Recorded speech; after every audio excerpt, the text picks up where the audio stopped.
ഇനി നമുക്ക് പഠിക്കുവാനുള്ളത് വആതൽ മാല അലാ ഹുബ്ബിഹി ദവിൽ ഖുർബ വൽ യതാമ. ഈ വൽ യതാമ എന്നുള്ള വചനമാണ്. എന്താണ് വൽ യതാമ? യഥാർത്ഥ ബിർ, പുണ്യാളൻ, അല്ലെങ്കിൽ വലാകിന്നൽ ബിർറ മൻ ആമന എന്ന് പറഞ്ഞല്ലേ, വിശ്വസിച്ചവൻ്റെ ഈമാൻ ഉൾക്കൊണ്ടവൻ്റെ ബിറാണ് എന്ന് പറഞ്ഞല്ലേ. എന്നിട്ട് പറഞ്ഞതാണ് വആതൽ മാല അലാ ഹുബ്ബിഹി, അവൻ സ്വത്തിനോട് ഇഷ്ടവും പൂതിയും ഉണ്ടായിട്ടും അത് നൽകും. ദവിൽ ഖുർബക്ക്, വൽ യതാമ, യതീമുകൾക്കും. അതാണ് പിന്നെ അതിൻ്റെ ഉദ്ദേശം. യതാമ എന്നത് അൽ യതീം എന്നതിൻ്റെ ബഹുവചനാണ്. അൽ യതീം എന്നതിൻ്റെ ബഹുവചനമാണ് അൽ യതാമ. ആരാണ് യതീം? ഭാഷാ നിഘണ്ടുക്കളിൽ കാണാം, മനുഷ്യരിൽ പിതാവ് നഷ്ടപ്പെട്ടവരാണ് യതീം.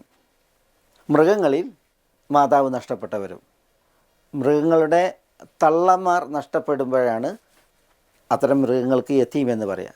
എന്നാൽ മനുഷ്യരിൽ പിതാക്കൾ മരണപ്പെട്ട മക്കൾ, അവരാണ് യതീം. ഷെയ്ഖുൽ ഇസ്ലാം ഇബ്നു തൈമിയ മജ്മൂഉൽ ഫതാവയിൽ പറഞ്ഞു, അൽ യതീമു ഫിൽ ആദമിയീൻ മൻ ഫഖദ അബാഹ്. മനുഷ്യരിൽ യതീം തൻ്റെ പിതാവ് നഷ്ടപ്പെട്ടവനാണ്. ലിഅന്ന അബാഹു ഹുവല്ലദീ യുഹദ്ദിബുഹു, കാരണം പിതാവാണ് മകനെ സംസ്കരിക്കുക.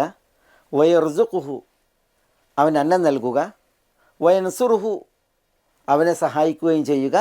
ബിമൂജബി അത്തബ അൽ മഖ്ലൂഖ്, സൃഷ്ടിക്കപ്പെട്ട പ്രകൃതിയുടെ തേട്ടമനുസരിച്ച് പിതാവാണ് മകൻ്റെ സഹായി, മകന് അന്നം കൊടുക്കേണ്ടവൻ, അതിൻ്റെ വകുപ്പ് കണ്ട് അതെത്തിക്കേണ്ടവൻ, പിന്നെ വിദ്യാഭ്യാസവും പഠനവും കാര്യവും ഒക്കെ പിതാവിൻ്റെ ചുമലിലാണ്.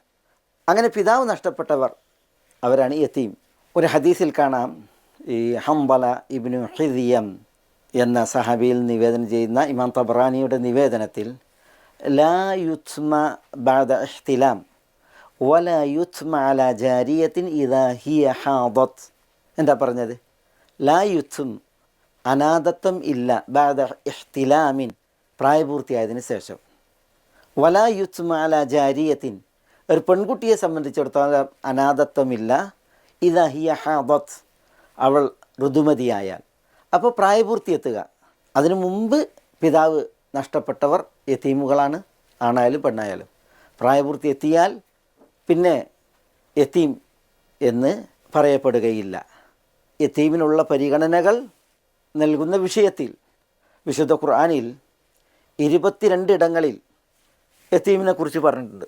അതിൽ മിക്ക സ്ഥലങ്ങളിലും യതീമിനെ പരിരക്ഷിക്കുന്ന, അവൻ്റെ സ്വത്ത് കാക്കേണ്ടുന്നൊക്കെ വിഷയങ്ങളിലാണ് അത് പറയപ്പെട്ടിട്ടുള്ളത്.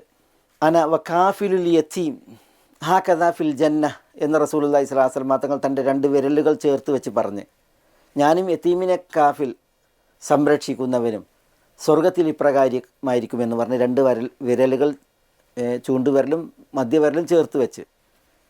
ഇവിടെ യതീമിൻ്റെ കഫാലത്ത്, അതേപോലെ യതീമിനെ ഈ പോറ്റി വളർത്തൽ, അതിൽ യതീം അത് പ്രായപൂർത്തി കൈവരിക്കുന്നത് വരെയുള്ള പീരീഡാണ്. യതീമുകളുടെ സ്വത്തുകൾ സംരക്ഷിക്കുകയും അതിൻ്റെ ചുമതല ഏറ്റെടുക്കുകയും ചെയ്തിട്ടുണ്ടെങ്കിൽ അത് തിരിച്ചേൽപ്പിക്കേണ്ട യതീമിന് അതിൽ കൈകാര്യകർത്തൃത്വം നിശ്ചയിക്കപ്പെടുന്ന പ്രായപരിധി, അതിനെക്കുറിച്ച് ഇതിൽ നിന്ന് വ്യത്യസ്തമായിട്ടുള്ള അഭിപ്രായമാണ് പണ്ഡിതന്മാർ പറഞ്ഞിട്ടുള്ളത്.